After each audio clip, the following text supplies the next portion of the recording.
నాకు మంత్రి పదవి కావాలి, క్యాబినెట్లో గొల్ల కుర్మలు లేరు, మేము 28 లక్షల మంది ఉన్నాం, పదవి ఇవ్వాలని మా వాళ్ళు అడుగుతున్నారు, పార్టీ పదవుల్లో కూడా ఛాన్స్ ఇవ్వాలి. ఆలేరు ఎమ్మెల్యే బీర్లా ఐలయ్య. మీకు ఇవాళ సోయి వచ్చిందా సార్? మేము క్యాబినెట్ విస్తరణ జరిగిన రోజే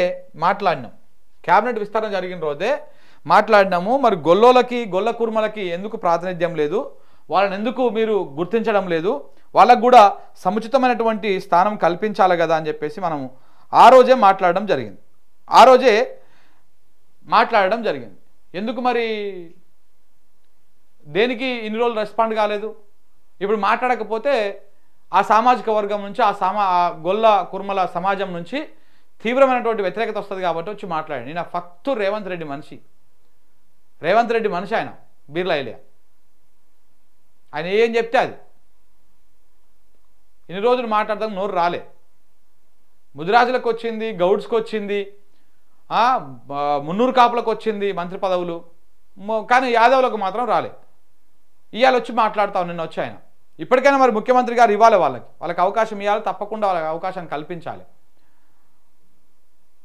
యాదవుల ఓటు బీసీలల్లా బీసీ కులాలల్లా పాపులేషన్ ఎక్కువటువంటి కులము యాదవ కులం. అలాంటి గొల్ల కుర్మలను విస్మరించింది రేవంత్ రెడ్డి గారి సర్కార్. ఇప్పుడు లంబాడీలకు అన్యాయం జరిగింది, గొల్ల కుర్మలకు అన్యాయం జరిగింది. దాంతోపాటు శాఖల కేటాయింపుల్లో కూడా ఉత్తమ శాఖలు అన్నీ ఏమో మంచిగా ఓసీలకు పోయినాయి. రేవంత్ రెడ్డి దగ్గర మంచి శాఖలు ఉంటాయి, కీలక శాఖలు. ఉత్తమ్ కుమార్ రెడ్డి దగ్గర పెద్ద పెద్ద శాఖలు, కీలక శాఖలు ఉంటాయి. కోమటిరెడ్డి వెంకటరెడ్డి దగ్గర కూడా మంచి బలమైనటువంటి శాఖలు ఉంటాయి. దుద్దిల శ్రీధర్ బాబు బ్రాహ్మణ సామాజిక వర్గం సంబంధించిన ఆయన దగ్గర కూడా మంచి మంచి శాఖలు ఉంటాయి. ఐటీ శాఖ, ఇండస్ట్రియల్ శాఖ, ఇవన్నీ ఆయన దగ్గరనే ఉంటాయి. ఇంకెవరు పొంగులేటి శ్రీనివాసరెడ్డి దగ్గర రెవెన్యూ శాఖ, భవనాల శాఖ, ఇవన్నీ ఆయన దగ్గర ఉంటుంది. ఇంకెవరు మన జూపల్లి కృష్ణారావు దగ్గర గౌడ్స్కి ఇవ్వాల్సినటువంటి ఎక్సైజ్ శాఖని జూపల్లి కృష్ణారావుకి ఇచ్చారు, ఒక ఎల్మాయనకి ఇచ్చారు. ఎందుకు? పొన్నం ప్రభాకర్ గౌడ్ ఉన్నాడు కదా, ఆయనకు ఆ సామర్థ్యం లేదా? ఎక్సైజ్ శాఖ నిర్వహించే సామర్థ్యం లేదా? ఎందుకేలే?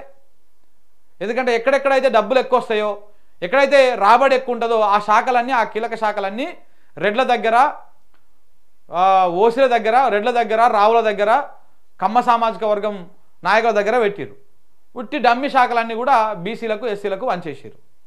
ఇది సామాజిక న్యాయం అని మళ్ళా కులాల వ్యవహారంలో సామాజిక న్యాయము, సోషల్ ఇంజనీరింగ్ అద్భుతంగా పాటించారు రేవంత్ రెడ్డి గారి ప్రభుత్వం అనేమో మళ్ళీ భజన చేస్తూ ఉంటారు బయట. పార్టీ పదవులలో కూడా వాళ్ళకి అవకాశం రాలేదంట. పార్టీ పదవులలో కూడా మాకు అవకాశం ఇస్తలేరు అని చెప్పేసి కూడా మాట్లాడుతూ ఉన్నారు. పేరుకు మాత్రం పెట్టిరు పీసీసీ అధ్యక్షుని గౌడ్ని. చక్రం తిప్పేది, మాట్లాడేది మొత్తం, నడిపించేది మొత్తం రేవంత్ రెడ్డి. అది కూడా తెలియని విషయం కాదు కదా.